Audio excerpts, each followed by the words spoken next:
Yes, folks, we are back. I am Skip Murphy, your host today, along with Steve McDonald and Mike Rogers. We are GrokTALK, a production of GrokTALK.com, New Hampshire's leading conservative and libertarian website, where we opine daily on multiple occasions from a conservative libertarian standpoint on current events, news articles, and certainly politics. And this is where we get to talk about all of that stuff even faster, because it's far faster to talk than it is to type. It sure is, and we love political humor too, especially when it skewers the malfeasance of government. Yes, and well done on the Martha's Motel interlude there, Steve. Wasn't that fabulous? And we'll definitely keep the lights on it. We will be playing that again. Third half hour. Yeah. But we're going to switch gears for a while because we do have a guest with us, and if you're not unfamiliar with the voice, you may be familiar with the face. We will be putting up the video from our Grok camera later on. And I want to welcome Jim Rubens to GrokTALK. Thanks for coming in. This is great to be here. Now, this is a technology stuffed studio. It is. It's enough to do our technology where we used to do all kinds of stuff, and we're slowly ramping up the production values. We'll be doing live audio streaming, live video streaming as we go by, but certainly we are a weekly podcast. We are out on GrokTALK. We're also on iTunes, as well as AC Nation, syndicated nationally. Quick, we're working on the iTunes thing. They hadn't been updated for a couple of weeks. I got to get in there and take care of that. Oh, techie stuff. Yeah. But Jim, you are one of the first people who have decided here in the state of New Hampshire to make it known that you're interested in running for the seat now held by Jeanne Shaheen. It'd be kind of cool, and you've been a long-time activist here in the state, most famously associated with the anti-gambling faction. Gambling. The anti-gambling. I'm just blithering. The gambling faction here in the state of New Hampshire. But you've been. Thank you. You've done, yes. From us, not so much that, I don't mind if people want to gamble their own money away, but don't put the social cost when you've gambled your house away on us. And it's corporate welfare. This was a Maggie Hassan's, the Jeanne Shaheen, by the way, political machine was behind this bill. We got half of Democrats in the House to vote against their own governor on this bill. It was a rip-off, monopoly corporate welfare bill designed to enrich one company. Well, actually, what does that have to do with free enterprise? I just look at this as another massive revenue source for a small state government. And that's really, and they just happen to use a casino as the source of that revenue, because as the Democrat said, it'll be a heavily regulated casino. Well, that basically says, there's no free capitalism about this whatsoever. But you are seen as a little bit more moderate than we, who are oftentimes just to the left of Attila the Hun. We're to the left of Attila the Hun? Just slightly. Let me figure that one out now. No. Attila the Hun. Left. Well, if you're slightly left, you reduce the extent to which you invade nations around your... We barely cling to our horses and archery equipment. I consider myself to be to the right of Attila the Hun. Yeah, okay. but we do... Unless you keep going all the way around until you get back. Right. Yes, Squirrels. I know what you meant. But you will probably be a little bit more moderate than most of us here, but we want to talk to everybody. So on the social issues, this is what it comes down to. And, okay, let's get right to the quick on this. We have debated gay marriage. Okay, we had a very conservative legislature in this state last year, 3-1 Republican, and they voted 2-1 to continue gay marriage. I'm okay with that. All right. If you want to call it moderate, that's fine. But people are born gay. They should have equal rights to persons who are not born gay with respect to getting married. Shouldn't impose those rights on religious organizations. That's my dividing line. Yeah, and that's kind of where we would go. But I want to. But keep going. But I want to hear more of some of your issues, because I think we would be doing a disservice. The only thing that I'll point out, maybe we'll circle back, is that it isn't just about the marriage. It's the couple of steps that come after that, because as we're seeing nationally, that people's religious rights, not just the religious entity, because Obama has basically said you have the freedom of religion, which means we're going to stuff it in a box of the 4 walls of your house of worship, but when you come out through that door, you're now in a secular world. And we're seeing the HHS mandate saying you must violate your conscience to fulfill the contraceptive and abortifacient mandate by HHS as part of Obamacare. And people are saying no. They're even putting this on religiously run hospitals. That to me is a step too far, and where my religious convictions and my freedom of speech are violated because of gay marriage and what the ramifications thereof down the line, there comes a problem. But we'll circle back to that later on. I want to, again, so let's go back on another track. I'll tell you why I'm running. How about yes, that? that's exactly right. Okay. What are the big issues? My name again, Jim Rubens. Yep. Live here in New Hampshire. Been here for, 38 years maybe. And I'm exploring a run for U.S. Senate 2014. The incumbent's Jeanne Shaheen, and the issues that drive me forward, the ones that are unaddressed, are the debt, deficit, and trust crises in the United States government. The country is being torn down by those problems. Since Jeanne Shaheen got into office, it's only 4.5 years, we've added $6 trillion to the national debt in just 4.5 years.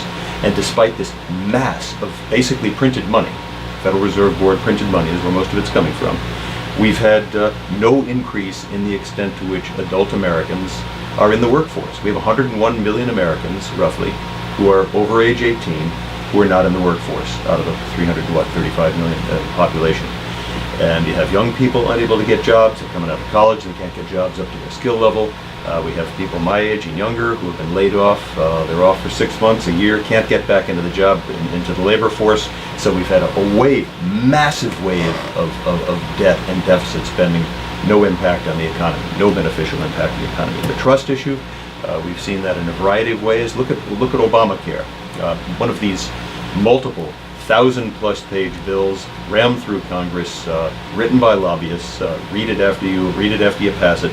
We now know, and this is back to the jobs front, we now know that last month we had a 165,000 gain in U.S. jobs, but we had an increase in 435,000 in the number of part-time jobs. So we have been laying people off from full-time jobs, putting them into part-time jobs in order to comply with Obamacare. Yeah. Now, where did Obamacare come from? It was passed by Jeanne Shaheen. She was the 60th vote to pass this. She under her watch, in just 4.5 years, again, $6 trillion in debt. Obamacare, which is causing people to be shoved into part-time jobs. I'm certain that they're not looking for that outcome. Another Obamacare issue. This is a small one. Obviously, they've waived the employer mandate for a year. The problem doesn't go away because you're already seeing the number in June's employment data. People are moving from part-time, full-time to part-time. But they're saying that people can sign up for the health changes and get a government subsidy for insurance, and they're not checking. So it's a honeypot for fraud. This is what they've done here. And this is under the watch of this incumbent. These are the big issues that cause me to run. I'm working to unite the factions of the Republican Party, the libertarian, constitutionalist, the moderate, the conservative factions, bring women, young people, and independents back into the party. If we don't do this, we wind up with another 6 years of not solving these problems, and they will become worse, far worse. We do not have another 6 years to wait out the Republican Party finding a way to get its act together to deal with these big issues, bring solutions to the American public, and replace this horribly misled incumbent. You brought up a whole range of issues, because even within Obamacare there's multiple issues, and we tend to be principled kind of guys in that everything that we talk about always comes back down to a few concrete or granite-based principles. And Obamacare, as I started to say and you brought up, goes against all of them. But the biggest thing that I've been on a kick when I've been writing lately is one of the words that you brought up, which is trust. Right. And I think it's in very short supply nowadays. Yeah. Consistency. We don't see consistency either within the Republican Party or within our state government or within the federal government. And without that consistency, without that, we know what you're going to do because you said what you're going to do, and then you do what you say. There is no lack of consistency. We're getting away from the rule of law to the rule of man or the rule of bureaucracy, which means there is no rule whatsoever. Without that consistency, there is no trust. So I would really like you to speak to that idea of trust. How would you go about changing what's necessary to bring trust back to government? Because pretty soon, you're right, the government may be there, but if the people don't have trust in it, we Right. have no government at all. And it's hard to do anything because, look at the recent data. I think it came out, polling data came out sometime this week. Record low trust in Congress among the American people, and there's a pretty basic reason for that. Let's go back to Obamacare. Just for example, Obamacare was a bill written by various interest groups. The pharmaceutical industry is part of the interest groups that helped write that bill. The pharmaceutical industry last year spent $235 million lobbying Congress and the executive branch. It's $250 million in 1 year lobbying the executive branch, and they've been pretty consistent in that number. There are 1,500 pharmaceutical industry lobbyists in Washington. So the Obamacare bill, and this is one of the things that I'm proposing we deal with underneath all these problems of debt and deficit, is the very high cost of healthcare in the United States. We pay the highest cost of healthcare in the world per capita, and the outcome or results we're getting are about average in the industrial world. So we're paying a premium price for healthcare, and we're not getting our money's worth. An example of why. Congress in Obamacare failed to allow the Health and Human Services Department that manages this to negotiate for the cost of pharmaceuticals. We pay the highest price for pharmaceuticals in the world because the federal government, under Congress forbids the federal government on behalf of Medicare or Medicaid patients from negotiating for the cost of pharmaceuticals. So I'm proposing as one solution to this thorn mix of problems that the federal government, the Congress, remove that requirement. Would you want the federal government to forbid its agencies from negotiating for the price of copy paper? No. So I'm giving you one little example. We have a government owned and operated by special interests. You need to send people down there who are independent-minded. Trust will come back when people are free again to represent the well-being of America. Okay, let's get to the nub of the problem. Yeah. Do you want to tinker with Obamacare? Do you want to quote-unquote fix Obamacare? Or do you want to get rid of it? The American public wants some parts of Obamacare to remain in place. If you have insurance and you become ill, you don't want to be kicked out of your insurance policy after a few months of becoming ill. That's an example of something that's in Obamacare that's a good piece. That piece should stay. Most of it is a disaster area, but if Republicans, and I've put out a white paper on this, if Republicans want to be credible and get votes, and therefore have the number of votes to fix Obamacare, repeal it, replace it, whatever you want to use, we've got to come back with solutions. The underlying problem is the inadequate level of quality in American healthcare and the high price of American healthcare. Those issues were not fixed by Obamacare. They were aggravated, made worse. We're paying 18% of GDP for healthcare. It's going up to 19 by the year 2020 because of Obamacare. That needs to be changed. So if we're going to go to the American people, say repeal Obamacare, we've got to say what we're going to do to fix the underlying problems, quality and cost of healthcare. I've got a solution mix. Well, hold on. Yeah. Let me ask one more question. Yeah. Jean Shaheen, when she was governor, or when she was a state senator, Yeah. had Senate Bill 711. 711. No, it's in Obamacare. Which basically It's a disaster. destroyed the marketplace. Right. We had, but when she came to office as governor, we had, what was it, 16 or 20 health insurance companies providing competition for folks in New Hampshire. Now we've got What was two. the number? We've got two or three. That's We got 2 or it. 3, and that happened very quickly because what she put into Senate Bill 711, and I was in the state Senate at the time, she put in a mandate, a price fixing mandate, basically. And that same price fix mandate is in Obamacare. And guess how many insurance companies are in the New Hampshire Obamacare healthcare exchange? One. So how much choice are you getting under Obamacare, under the healthcare? And that's Well, the same amount of choice you get under government-run healthcare. What a surprise! Yeah. yeah. I mean, that seems to be Yeah. the issue that we have. We are very So much it's the- free market it's type the- folks, it's- not pro-business, but free market. Right. And Yeah. there's a difference there. Very much. And Very you- much of a difference. And you look at all those I'm with you mandates. 100%. You on look at this. all those mandates. Corporate welfare. Absolutely. And Yeah. even on the Republican side, Yeah. I think it was Jim Craig. No, Clegg. Bob Clegg. Bob Clegg, who said, well, we have to make it a mandate that everybody has gastrointestinal band surgery available to you. And it's like, you go back to the consistency and the Right. trust. You Right. want people to trust the Republican Party, Right. but when they're acting like Democrats and avoiding the free market, oh, well, I had this, so everybody else should have that, but everybody else has to pay for Well, it. if there was sufficient competition among insurance companies in the United States of America, and these are among the basket of things that we can do to help Americans have better health care at lower cost, let's have more competition in healthcare. You're all waving your fingers, I guess, agreeing. No, I don't know what you're- play traffic Okay, cop. okay. So So- first of all, I think fixing Obamacare is simply not possible because it is too big, it is too unwieldy, it delegates too much power to the bureaucracy. It itself needs to be taken to the woodshed and not come back. Yeah, my only point I- is that Republicans can't just say we want to get rid of Obamacare. Well, 'cause they it can. does- No, they have to come in, this is political too, you have to come in because the American public wants solutions. We have to come in and say, what will we do about the cost and quality and access of health care? We've got to have another solution. Go ahead. I'd like to come back on all of those. Yeah, go ahead. First of all, in terms of protecting patients Yeah. from things like pre-existing condition thresholds, Discrimination, yeah. HIPAA actually made a big move in that direction.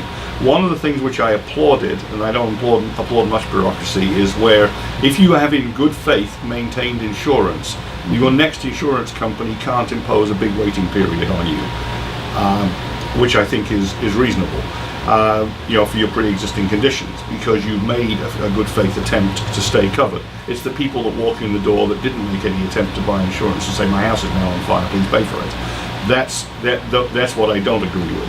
The other thing is, too many Republicans, I don't hear you saying it, too many Republicans say, well, there's so many bits to like in Obamacare, like the coverage up for your 26-year-old college kids. No, anything that's freebies is basically transferring something we like onto private business to pay for, which will raise the price of the insurance policies even further, which is one of the effects it's having. Acknowledgedly, yeah, but when you remove $1 million or $2 million lifetime cap on your health insurance, let's say you're unfortunate enough to have an extremely expensive accident, and it costs over $1 million for health care. If your policy caps out at $1 million, as they did, the cost of that health care, you're going to go to the hospital, you're going to be denied, it's going to fall onto other health care insurance carriers. And so it's basically taken from one person and put onto other Right, so that's not fair. That's not the free market. To fail to disclose to customers, hey, part of your insurance policy, you're going to be asked to pay for someone else's health care. Well, Hey, that's not the free market. Okay, so Obamacare did deal with that little problem. No, it Okay? just moves it. No, because look, what do all conservatives agree? We ought to have various forms of catastrophic health care insurance, right? Gotcha. And if you're going to have catastrophic health care insurance, you've got to cover a catastrophe, all of it, okay? Because what's the purpose of insurance? If your house burns down, you're covered. And that was the point I was Okay. about to make, is that I'm often saying that progressives redefine the language. And they've done a very good job with Obamacare to redefine healthcare insurance, when really what they've done is that they've redefined the underlying part, which is, no, we've now gone to a healthcare payment system. And as Obama said before he got elected the first time around, he's very much in favor of a single payer system. And I'm thinking that, we see all these bad things happening with Obamacare, with the mandates, the waivers, Right. the exemptions and everything else, that, as you pointed out, that, there's going to be massive fraud coming up. It's going to fail. Well, And already then is, yeah. we get that crisis that says, oh, well, then only government can handle it. I think you're right with the catastrophic care, in that the insurance policy should be written so that people are allowed to say, okay, I am willing to pay for my own catastrophic levels up to $1 million, $2 million, or what have you, and make that crystal clear. But the whole idea, and keeping that as an insurance type deal. But that's not insurance anymore. Okay, No, but We're gonna switch Yeah. gears Yeah. because Yes. I don't want to do 30 Yeah. minutes on healthcare. I have to get talking Yeah. about it. it can go on. Healthcare Yes. can go on a long time. If, Yes. But Jim, if may you were I gonna- just say, sure. I've got you go to my website, jimrubens.com, and you can see some solutions I'm putting out there. Obamacare is a train wreck. There's no question about that. Good. But I'm going a step beyond that and saying if Republicans want to earn votes For the purpose of dealing with the debt and deficit and trust crisis, we've got to come to the American public with solutions. You're absolutely right, Okay? and we can have Go this to my discussion. website, you can see it, I'll stop there. Absolutely, and we're going to have you back because Okay. this is the kind of discussion we love to have with people. You know, but anyways, you were going to ask a question. If Steve. you were a U.S. Senator and you were going to write a letter to the IRS, what would you put in it? Probably as little as possible, because they. You don't want to paint a I've been- target on your head? Yeah, exactly. I've been full audited twice. Within a few months after my first run for state senate, I deigned. Really? Yes, I deigned to run against the Senate president here in the state, and within like 2 months, bam! I was slammed with a full 3-day audit in my house. Well, that's a story. In They owed me itself. $1,000 by the end. So. That's a story right there. Yeah. You know, and that's So, one of the this- things that we've go seen ahead. for retaliation. But Yep. you know, there's a discussion. Is the IRS getting too big? Is it going to get even huger with Obamacare? We just talked about the first half hour, the post I put up about Obamacare not even willing to pay its own Yeah. employees to be able to have Obamacare. Well, you know, I can tie together 2 years. Yeah. We talked about free exercise of faith and religion, and we're talking about the IRS. The IRS. Now, there's a combo. Can you see? The IRS has been used as a political tool Yes. over the past few years. We now know to harass political organizations that happen to have certain objectionable words in the titles of their organization name. They might be patriot, might be in their name. It might be something on the left progressive side that might be found that they've harassed both sides. They have gone so far, the IRS has gone so far as to forbid a particular preacher, in one case, from preaching from the pulpit anti-war doctrine, which derives directly from the words of Jesus Christ. When that's how far the IRS has gone to suppress the free exercise. So this is a bureaucracy out of control, being used for political purposes to suppress the language, the words, the free association of free people protected under the First Amendment of the United States Constitution. That's going too far. You're absolutely right, because the First Amendment was there to protect speech that most people may not like. Right. And that was the biggest thing. Extremely important And- to having a healthy republic, as we hope to preserve, and this is one of the trust issues. All right, associated question. Tax reform or throw it out, start from scratch and then open? Because we're hearing stuff now that, yeah, we're going to do tax reform, but send us your suggestions, other senators, and we'll seal them for 50 years. I mean, that's not exactly open and transparent government. And that's what the appropriators are now starting to do. The question is, would you have an open process, or would you say, we have to keep the IRS from ever being put in the position of being a political tool and go to a flat tax or a fair tax or some other thing where their end result is, I have a postcard. Here's what I brought in, Yeah. here's what I paid out for certain things, Yeah, right. send it in, I'm Yeah. done. Yeah, we have an anti-jobs tax code. When I talked about the jobs crisis, what can we do about it? We've tried money printing, Federal Reserve Board money printing. We've tried that in massive fashion. It hasn't fixed the jobs crisis in the United States. What we could do, and this is the main thrust of what I think we ought to do to fix our jobs crisis, is to change our tax code so that it's not anti-jobs anymore. It's 5,000 pages thick. That's the actual number of pages. And my own CPA, I have 3 small businesses. They're not big because I'm doing this other stuff right now we're talking about. And he can't even explain to me, it's this thick. I'm putting up my fingers here against the camera. That's about 1 inch thick. And he can't explain to me, my own CPA, a skilled CPA, can't explain to me why the numbers come out in a certain way. It's too darn complicated. Plus the rates are too high. So it's loaded, it's larded up with special interest provisions that have accreted over year after year after year.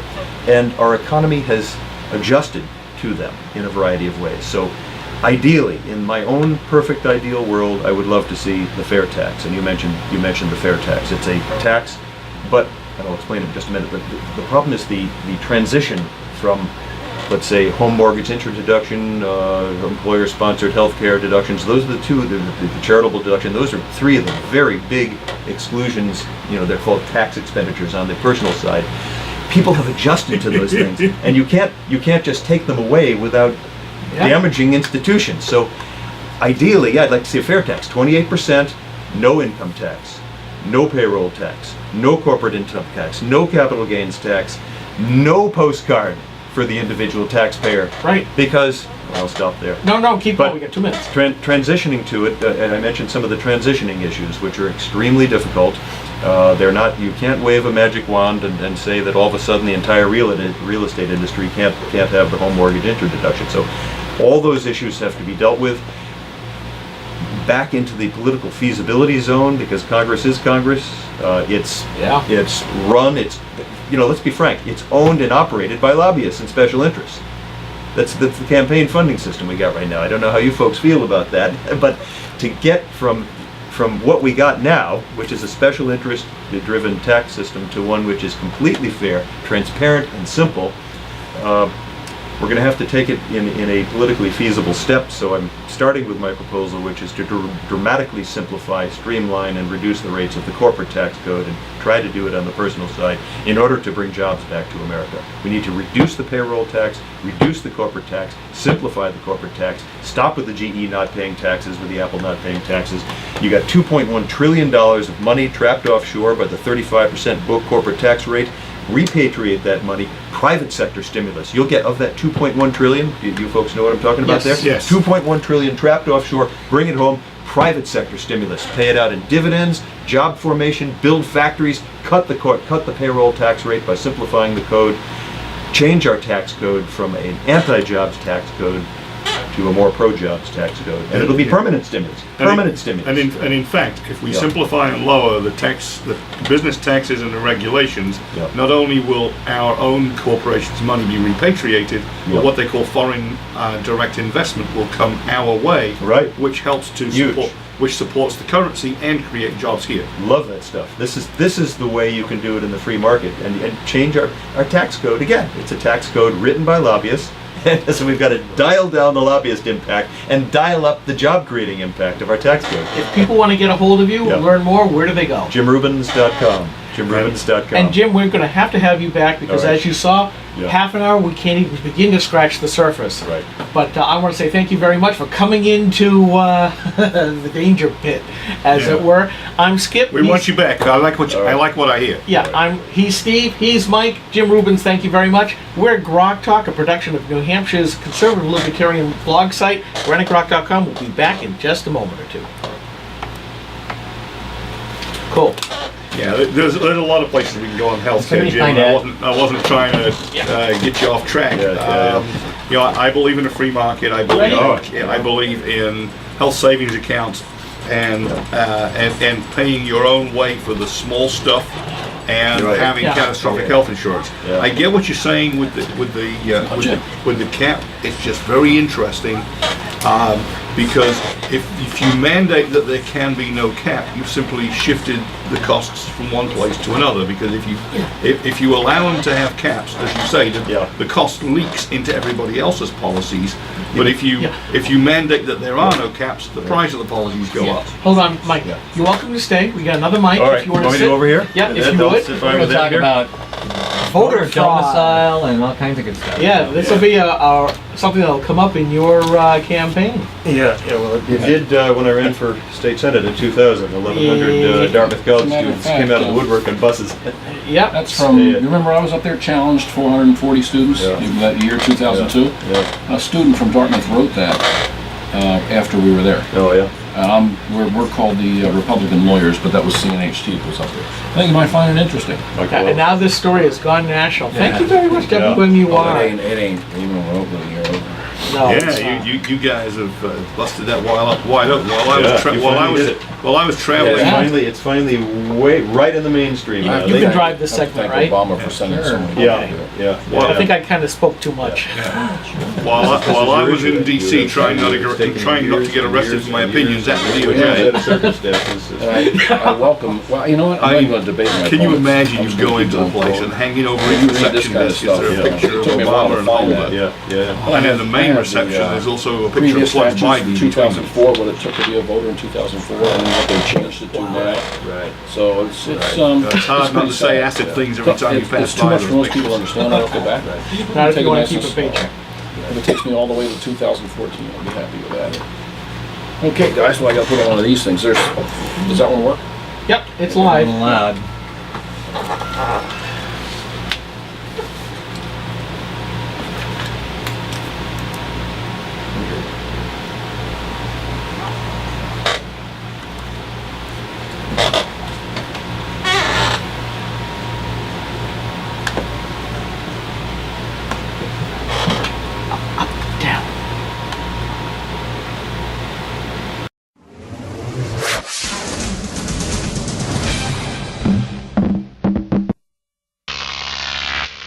Grok TV.